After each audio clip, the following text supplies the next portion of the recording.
तो आप अपने हाथों के जरिए से आप दुनिया के निजाम को सुधार सकते हैं। मुसलमानों, नौजवानों, तारीख गवाह है, अंदलुस के ऊपर यहूदियों का, नसरानियों का कब्जा था, लेकिन एक मर्द मुजाहिद जिसका नाम तारिक इब्न जियाद है, तारिक बिन जियाद जब पहुंचा अंदलुस 711 ईस्वी में, तारिक बिन जियाद ने अंदलुस को फतह किया। सबसे बड़ी जंग लड़ी थी बहरे रूम से। जब वो जहाज पर बैठे और जहाज पर, पानी के जहाज पर बैठकर जब वो स्पेन पहुंचे हैं, तो उसके बाद उन्होंने एक जुमला कहा जो आज अशार के अंदर पढ़ा जाता है कि तेरे भरोसे पर हमने कश्तियां जला दी।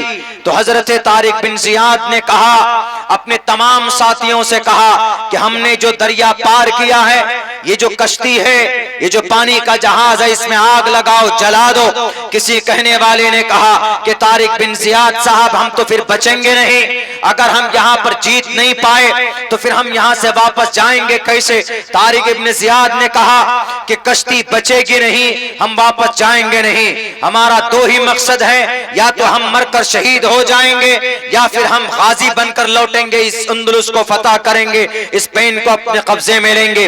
उस वक्त का अंदलुस, आज की तारीख में उसको स्पेन कहा जाता है, वो अंदलुस। तारिक इब्न जियाद गए अपने लश्कर को लेकर और कश्तियां जला दी कि वापसी का कोई इरादा नहीं है। जाकर लड़ाई की और फिर अंदलुस को फतह किया, और तब से लेकर 800 साल तक अंदलुस के अंदर मुसलमानों की हुकूमत रही थी। 800 साल तक ये कारनामा किनका था? एक नौजवान का कारनामा था, एक सच्चे ईमान वाले आर्मी का कारनामा था। क्या आज वैसा ईमान नौजवानों का नहीं हो सकता? हो सकता। क्या आज वैसा ईमान, वैसा कारनामा भारत नहीं, पूरी दुनिया के अंदर मुसलमानों का नहीं हो सकता? हो सकता। To the day of judgement, कयामत तक। इब्ने माजा की एक हदीस है, एक जमात ऐसी रहेगी इस धरती के ऊपर जो जुल्म के खिलाफ हमेशा लड़ते रहेंगे, वो जालिम के सामने निडर बनकर लड़ते रहेंगे। उसी अंदलुस में 800 साल तक किसी की हिम्मत नहीं थी कि वो कब्जा करे जाकर। अंदलुस का माहौल ऐसा हो गया था कि कोई घर ऐसा बाकी नहीं था कि जिसमें कुरान करीम की तिलावत की आवाज डेली सुबह फजर के बाद न आती हो। कोई मोहल्ला ऐसा नहीं था कि जहां मस्जिद की अजान की आवाज से पूरे मोहल्ले के लोग अपनी उनके कानों में आवाज न पहुंचती हो। कोई घर, कोई फर्द ऐसा नहीं था जिसके पेशानी पर सजदों के निशान न पड़े हो। ये तारीख रकम की थी किसने? तारिक इब्न जियाद ने, एक नौजवान ने तारीख रकम की थी मेरे भाइयों। लेकिन जब वहां के लोग लड़े, यानी 800 साल तक हुकूमत रही, सबसे लंबी हुकूमत मुसलमानों की किसी मुल्क में रही है तो वो अंदलुस और स्पेन में रही। लेकिन स्पेन के ऊपर आज यहूदियों का, स्पेन के ऊपर आज नसरानियों का, आज इन जालिमों का कब्जा होता चला जा रहा है। उसकी वजह यह है कि मुसलमानों का अमल जब से कमजोर हुआ, और सबसे बड़ा बुरा अमल मुसलमानों का क्या शुरू हुआ? वहां पर लड़ने लगे आपस में यानी गिरोहबंदी हुई, मोहल्ले मोहल्ले वालों में अलग अलग कमेटियां बनने लगी। तो वहां पर फिर ईसाई मुसल्लत हो गए उनके ऊपर। तातारी, हलाकू खान जैसे बादशाह आए और उन्होंने वहां की मुसलमानों की हुकूमत को तख्त ताराज, यानी मट्टी में दफन कर दिया गया, वहां की जितनी भी ताकत थी। तो मेरे भाइयों, मेरे नौजवानों, ऐसे ईमान की और ऐसे जुर्अत की आज जरूरत है। बुज़दिल लोग बैठे हैं कुर्सी पर, Z+ सिक्योरिटी होती है। हमारे तो ऐसे ऐसे हीरो पैदा हुए हैं कि आप अंदाजा नहीं लगा सकते कि 30 लाख फौजों के सामने, 3 लाख फौजों के सामने 30,000 लश्कर को लेकर जाकर मुकाबला कर रहे हैं। ऐसी जवामर्दी इस कौम में, इस उम्मत में। आज हमारे यकीनन अमल इतने गंदे हैं, इतने बुरे हैं कि जिसकी वजह से अल्लाह तबारक व तआला ने खुद भारत के अंदर में हर तरह जालिमों को मुसल्लत किया, और नहीं मालूम इससे और भी बुरे दिन आ सकते। उनको कोई लेना देना नहीं है उनका धर्म क्या कहता है। हालांकि आपके धर्म से कहीं ज्यादा शिद्दत के साथ उनके धर्म के अंदर यह बात कही गई है कि जुल्म मत करो। डर डर कर लोग रह रहे हैं। जा नरपति पर जा दुख दाता, सो नर तुरत नरक में हो जाता। अच्छा पैगाम है। जा नरपति प्रजा, जो राजा प्रजा को जुल्म करता है, प्रजा पर, आवाम पर, ये किसी पर भी फिट आ सकता है। अगर आपके समाज में कोई मुखिया है, अगर सरपंच है, अगर कोई बड़ा आदमी है, अगर कोई प्रधान है, या कोई पुलिस वाला है, एसएचओ है, या कोई डीएम है, एसपी है, एमपी है, एमएलए, सब पर फिट आ सकता। जा नरपति प्रजा दुखदाता, सो नर तुरत नरक महू जाता। जो पावरफुल आदमी कुर्सी पर बैठकर अगर किसी पर जुल्म करता है तो मरने के बाद, यहां तो नहीं कहा, मरने के बाद, सो नर तुरत नरक महू जाता। मरने के बाद आदमी के अमल के हिसाब से मामला शुरू हो जाता, अमल के हिसाब से, जिसका जैसा अमल रहता। लेकिन यहां कहा गया जा नरपति प्रजा दुखदाता, सो नर तुरत नरक महू जाता। जो आदमी किसी बंदे पर, अपने आवाम पर जुल्म करता है, गरीब समझकर, लाचार समझकर उस पर अत्याचार करता है, तो अत्याचार करने वाला सो नर तुरत नरक में हो जाता। फौरन मरने के बाद वो नरक में जाएगा। फी नारी जहन्नम खालिदीन फीहा अबदा। ये सबके लिए है।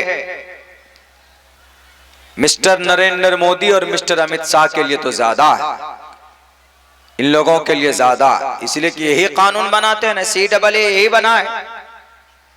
यूनिफॉर्म सिविल कोड की अब तैयारी,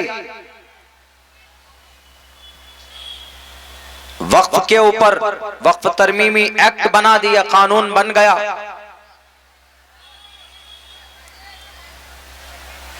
दिल्ली में बैठे हुए अमित शाह साहब क्या कहा, आपका मनुस्मृति, आपके मनुस्मृति में लिखा हुआ है कि राज्यम धर्मेण यो भारतास राज्यानाथ यज्ञ स्मृता। शायद आपका गुरु भी आपको नहीं बताता होगा, मैं बता रहा हूं। राज्यम धर्मेण यो भारतास राज्यानाथ यज्ञ स्मृता। सही राजा वही कहलाता है जो आवाम के फायदे के लिए कोई कानून बनाता है। इससे आवाम का फायदा है। अभी जो कानून बना कोई फायदा नहीं। एक मंत्र और है, राज्यम धर्मेणयो भारतास राज्यानाथ यज्ञ स्मृत राजा तु धर्मस्य तु स्यात् प्रजानाम चोपकारका। हमने तहकीक की इस पे, हम कहीं से नहीं, हम तहकीक करते हैं इन सब चीजों पर। हमारे पर यंत्र है, तंत्र है, आप भी कर सकते हैं, पढ़ सकते हैं, तहकीक कीजिए, पढ़िए तो आपको पता चलेगा। संस्कृत में है तो उसमें लिखा हुआ जानरपति पर राजा तु धर्मस्य तु स्यात् प्रजानाम चोपकारका। हकीकी राजा को चाहिए, हकीकी राजा को चाहिए कि वो वैसा काम करे, ऐसा कानून लाए, ऐसा इंसाफ करे जिससे कि आवाम को परेशानी नहीं होनी चाहिए। अगर समाज का मुखिया है, सरपंच है, अपने बिहार के अंदर, हमारे बिहार में सबसे बड़ा पद तो जो पंचायत का होता है, मुखिया सरपंच इन्हीं लोगों का होता है। मुखिया है, सरपंच है, समिति है, वगैरह वगैरह, लेकिन सबसे बड़ा आदमी मुखिया माना जाता है। कहीं पंचायती होती तो बैठते हैं। उसके बाद उनके लिए भी बाइस इबरत है, उनके लिए भी है ये पैगाम, संस्कृत में है लेकिन बोल वो फिट उन पे भी आता है कि राजा तु धर्मस्य तु स्यात् प्रजानाम चोपकारका राज्यम धर्मेणयो भारतास राज्यानाथ यज्ञ स्मृता। जानरपति प्रजा दुखदाता सोनर तुरत नरक में हो जाता। ये 3 मंत्र हैं अलग अलग। इसके अंदर यही बात है, स्टेप बाय स्टेप कही गई है कि अगर तुम मुखिया हो, पंचायती हो रही है, 2 फरीक हैं, तो दोनों फरीक की बातें सुनिए। ज़ाब्ता ये है कि जो मुखिया है दोनों की बातें सुनेगा, दोनों की बातें एक तरफ से, दोनों तरफ से बातें सुनने के बाद दोनों के गवाह को भी सुनेगा, उसके बाद फिर वो फैसला करेगा। ऐसा नहीं, कभी कभी ऐसा होता है पंचायती में कुछ लोग करते हैं, बहुत से लोग तो अच्छी भी पंचायती करते हैं। समाज के अंदर में एक बड़ा मामला ऐसे ही हल होता पंचायती के जरिए से आज भी मुसलमानों में, लेकिन मुसलमानों को अपने मामले का हल इस्लामिक शरीयत नुक्ते नजर से हल करना चाहिए। लेकिन अगर पंचायती के बीच में बैठकर अगर फैसला हो जाता है, कोई झगड़ा उसका सोल्यूशन निकल जाता है तो अच्छी बात, लेकिन क्या ज्यादती नहीं होनी चाहिए। पता ये चला कि मुखिया जी के करीब का अगर आदमी है, फरीक अव्वल, फरीक सानी थोड़ा कमजोर है, तो इनको इंसाफ मिलना चाहिए। तो इंसाफ अगर नहीं मिलता है तो ये ज्यादती है। कल कयामत में इसको खुद वहां पर जवाब देना होगा। किसी के ऊपर नाइंसाफी करने की परमिशन नहीं है, बल्कि इंसाफ करो, इंसाफ करो। वला यजरिमन्नकुम शनआन कौमिन अला अल्ला तादिलू इअदिलू हुवा अक़रबु लित्तक़वा। कुरान ये कहता है कि किसी कौम की शनाख्त, किसी कौम की कमजोरी, वला यजरिमन्नकुम शनआन कौमिन, किसी कौम की अलग पहचान होने की वजह से फैसले में गड़बड़ी नहीं होना चाहिए। कभी ऐसा होता है कि नहीं ये तो मालदार आदमी है, ये गरीब आदमी है, मालदार आदमी ने गलती की, फैसला इंसाफ गरीब के हक में होना चाहिए। लेकिन ज्यादा पैसा है, दौलतमंद है, असर रसूख रखने वाला है, तो ऐसी सूरत में उसके हक में फैसला कर देता है। कुरान कहता है कि बिल्कुल नहीं, अगर होगा उद्योगपति तो अपने घर का होगा, लेकिन रब के निजाम में, रब के सामने में एक ही निजाम है, वो क्या है? इअदिलू हुवा अक़रबु लित्तक़वा वला यजरिमन्नकुम शनआन कौमिन अला अल्ला तादिलू इअदिलू हुवा अक़रबु लित्तक़वा, कि किसी कौम की शनाख्त और पहचान को देखकर तुम्हें फैसला करने में कोई रुकावट नहीं होना चाहिए। और किसी कौम, किसी की दौलत और पैसा देखकर, ताकत को देखकर तुम फैसला मत करो, बल्कि इंसाफ के बारे में फैसला करो। हजरत उमर ने कहा था, हजरत उमर ने फैसला किया, बल्कि अपने बेटे अब्दुल्ला को भी आपने कोड़े बरसाए। अल्लाह के नबी ने कहा कि अगर हमारी जान का टुकड़ा, हमारे जिस्म का टुकड़ा, मेरे नूर नजर, मेरी बेटी फातिमा भी अगर गलती करे, अगर शरीयत के खिलाफ उनका कदम उठे, तो ये मोहम्मद इब्न अब्दुल्ला उसको भी शरीयत के मुताबिक सजा देगा, सजा मिलेगी। शरीयत के ऊपर कोई कॉम्प्रोमाइज नहीं है। ये इस्लाम का पैगाम है, ये कुरान का फैसला है, ये हमारे होम मिनिस्टर साहब या आपके ग्रंथ का भी फैसला है। नहीं मालूम है तो किसी पुरोहित को लाकर पढ़िएगा।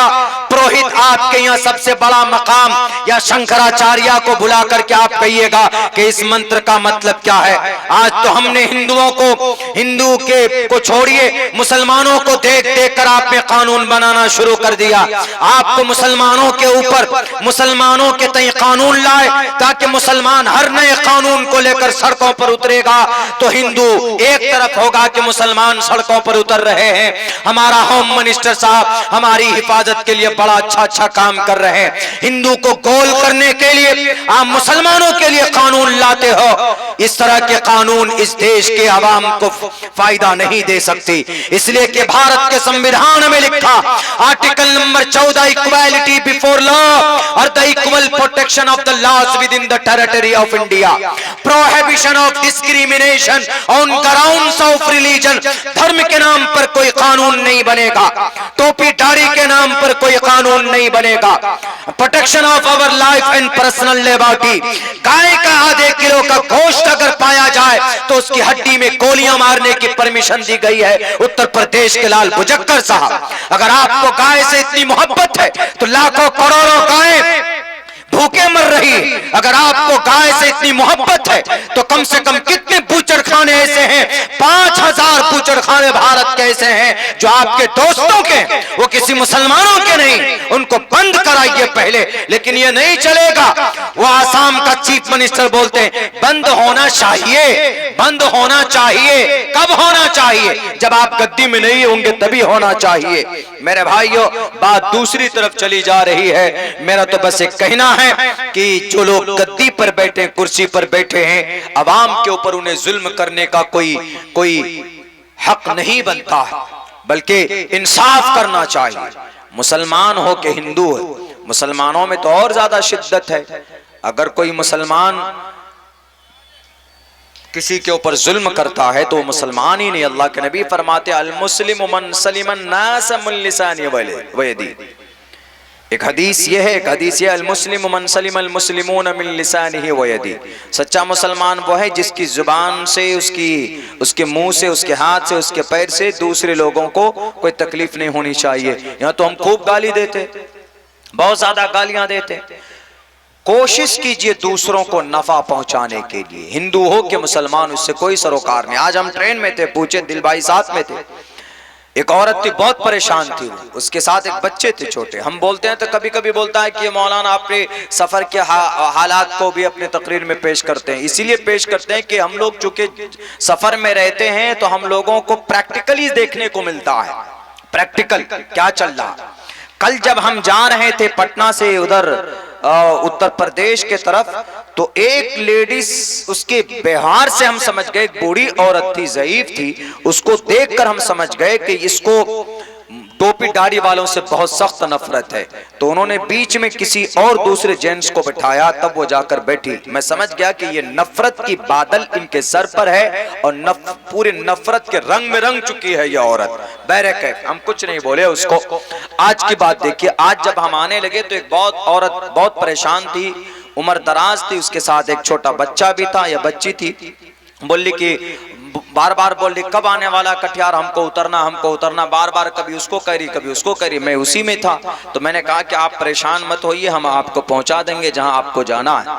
तो बहरकैफ हम जब उतरने लगे तो उसमें से हमने वो बैग उन्होंने कहा कि ये बैग है हमारा, तो बैग हमने उनका उठाया, काफी भारी वजनदार था, हमने बैग अपने पीछे ले, उनका बैग हम वहां से तकरीबन कम से कम 300-400 मीटर तो होगा ही पीछे थे। वहां से लेकर दूसरे प्लेटफॉर्म से लेकर पहले नंबर पर आए, उसके बैग को उठाकर फिर हमने कहा कि ये सामने बसें लगी हुई, यहाँ पर आप चले जाइए। हालांकि हिंदू औरत थी, लेडीज थी, वो हिंदू थी वो, लेकिन उसको जरूरत थी तो हमने उसकी मदद कर दी। वहां पर उसका बैग उठाकर पहुंचा दिया तो दिल से दुआ निकली होगी। हालांकि वो हिंदू, मैं मुसलमान, वो हिंदू थी, कपड़ों से पहचानी जा रही थी कि हिंदू है, और मैं कपड़ों से पहचाना जाना तक मैं मुसलमान हूं, सर पर टोपी हूं, सफेद कुर्ता और पैजामा है। होम मिनिस्टर साहब अगर आपकी देखें तो आप तो वो बेचारी वही रह जाती, क्यों, मैं मुसलमान हूं, मेरी मदद नहीं लेती वो। अगर इस तरह की हर औरत और हर हिंदू अगर नफरत में आप सबको रंग देंगे तो सब कहेंगे कि नहीं हमको मदद नहीं चाहिए, फिर क्या होगा, देश इस तरह नहीं चलता। Prohibition of discrimination on grounds of religion, धर्म के नाम पर नहीं होगा कुछ भी। इंसानियत का रिश्ता हमारा उससे है। हम हिंदू मुसलमान ये बाद में तय करेंगे, लेकिन पहले तो रिश्ता हमारा उनसे खून का रिश्ता है ना। हिंदू मुसलमानों का रिश्ता किसका, खून का है कि नहीं है? पूरी दुनिया के इंसानों के बीच में खून का रिश्ता है। आप किन के औलाद, हम किन के औलाद, आदम के औलाद। हिंदू किससे पैदा हो गए, मछली के पेट से आए, वो भी तो आदम अम्मा हवा के कोख से आए ना। आदम और अम्मा हवा के जरिए से ये नस्ल बड़ी पूरी दुनिया की, और ये हकीकत है। वो लोग भी मानते हैं, वो लोग भी बोलते हैं कि ओम और हवियावती विष्णु के गीली मिट्टी से पैदा हुए, प्रधान नगर में उन्हें रखा गया, कली द्वारा ठग लिए गए तो उनको प्रधान नगर से बाहर कर दिया गया। क्या है ये? हजरत आदम अम्मा हवा का वाकया है कि नहीं? ओम और हवियावती विष्णु के गीली मिट्टी से पैदा हुए। ओम मतलब आदम, हवियावती मतलब हव्वा। ओम और हवियावती विष्णु के गीली मिट्टी से पैदा हुए। अल्लाह तबारक व तआला ने हजरत आदम को मुख्तलिफ जगहों के मिट्टी जमा करके अपने हाथ से उसको आपने मिलाया, अपने हाथों से मिट्टी तैयार की, खनखनाती हुई मिट्टी। उसके बाद फिर अल्लाह ने अपनी रूह फूकी, वनफ़ख़ फ़ीही मिन रूही। लोग बोलते हैं ना क्या रे फला साहब अपने मालिक हकीकी से जा मिले, तो वो रूह अल्लाह की है तो अल्लाह के पास चली जाती, तो बॉडी इंसान की रह जाती, तो अल्लाह की रूह अल्लाह अपने पास बुला लेता है। वनफ़ख़ फ़ीही मिन रूही, आग मिट्टी का पुतला बनाया, उसके बाद उसके अंदर में अल्लाह तबारक व तआला ने अपनी जान डाली। वनफ़ख़ फ़ीही मिन रूही, जब वो हो गए उसके बाद में फिर प्रोसेस चला सजदों का, वो लंबा चौड़ा वाक़िया है, उधर नहीं जाएंगे हम। उसके बाद एक रोज तने तन्हा थे, वहां पर सोए हुए, तो उनके बाएं पसली से, इस वाले पसली से अम्मा हव्वा को पैदा किया। देखकर पहली मर्तबा जब देखे एक अजीब प्राणी को, स्ट्रेंजर वुमन, तो छूने लगे, ऐसे टच करने लगे, पकड़ने लगे। दादाजी, हम सबके दादा, हम सबके फोर फादर, हम सबके ग्रैंड फादर, पकड़ने लगे तो आवाज आई कि आदम डोंट टच हर, उसको छू नहीं सकते। क्यों जी? पहले महर अदा करो। बहरकत बहुत पहले की बात है। उसके बाद फिर महर अदा की गई, फिर दोनों मिले। तो औरत, हमारी माएं बहनें बैठी हुई हैं, बुरा ना समझें, बाएं पसली से उनको अल्लाह ने पैदा किया है। इसलिए कभी कभी औरत की अक्ल के अंदर और मर्द की अक्ल के अंदर डिफरेंसेस है। वो ये है कि एक मर्द की अकल और दो औरत की अकल मिलाकर तब इनकी बराबरी होती है। इसलिए शरीयत के अंदर अगर कहीं कोई गवाही की जरूरत पड़ जाए तो एक औरत की गवाही का एतबार नहीं है, दो औरत होनी चाहिए गवाही में। दो औरत की गवाही होगी, चूंकि उनकी अक्ल नाकिस रखी गई है और उनके मिजाज के अंदर एक टेढ़ापन होता है। आप उसको अगर शिद्दत के साथ, सख्ती के साथ कहेंगे कि अरे तू ऐसा कर, तो लड़ जाएगी आपसे। पूछ लीजिए बैठी हुई हमारी अम्माएं, हमारे बहनें, बहुत सी औरतें ऐसी होती, कम से कम 70%, 70%, 80%, वो आपको एकदम जवाब दे देती फट से। शौहर के साथ ऐसा होता, देख लीजिएगा। लेकिन शरीयत में कहा गया कि नहीं, उसको प्यार से समझाना है उसको। अगर आप टेढ़ी पसली को अगर जोर से, ताकत से अगर आप उसको सीधी करेंगे तो टूट जाएगी। टूट जाएगा मतलब रिश्ता खत्म हो जाएगा, तलाक की नौबत पहुंच जाएगी। लेकिन अगर आप उसको प्यार से हैंडल करेंगे तो फिर मामला ठीक होगा। तो इसीलिए कभी देखते हैं ना, कभी कभी क्या बोलेंगे, हर घर का मामला है। कभी ऐसा होता है कि जब बात ज्यादा बिगड़ जाती है तो शौहर दिल्ली कमाने जाता है और बात करती है इधर से, पैसा क्यों नहीं भेज के दिया है, हमारे आपकी बेटी की तबीयत खराब है, ऐसा वैसा, नहीं पैसा था तो शादी क्यों की थी, ऐसा है वैसा है। जब ज्यादा परेशान होती है, तुम अगर अपने बाप का बच्चा है तो मुझे तलाक दो, यहां तक बात पहुंच जाती। वो भी तैश में आता, अच्छा मैं अपने बाप का बच्चा नहीं हूं, लो मैं भी मेरे बाप का बेटा हूं, लो तुमको 1 2 3 जाओ, बात बिगड़ जाती। बहरकैफ तो ये सब जो इन द वर्ल्ड, पूरी दुनिया के अंदर 8 से 10 अरब इंसान है, इन सब की माँ, इन सब का बाप एक ही है, वो है आदम। ओम और हवियावती विष्णु के गीली बट्टी से पैदा हुए प्रधान नगर, स्वर्ग में उन्हें रखा गया, कली द्वारा डस लिए गए, ठग लिए गए, तभी वहां पर प्रधान नगर से बाहर कर दिया गया। समझ में आ रहा है यहाँ पर देखिए। और कुरान में क्या है, शरीयत में क्या है, इस्लाम में क्या है। इस्लाम में यह है कि अल्लाह तबारक व तआला ने हजरत आदम को और हव्वा को दोनों को जन्नत में रखा है, वहां पर रखा। लेकिन अल्लाह ने एक ऑर्डर ये दिया कि वला तक़रबा हादिहि शजरा, इस दरख्त के करीब मत जाना, खाना मत। अब्बा चले गए, अपने काम में चले गए, किसी तरफ गए, शैतान आया, कली दोबारा ठग लिए गए। तो संस्कृत में शैतान को कली बोलते हैं। कली दोबारा ठग लिए गए, सांप की शक्ल में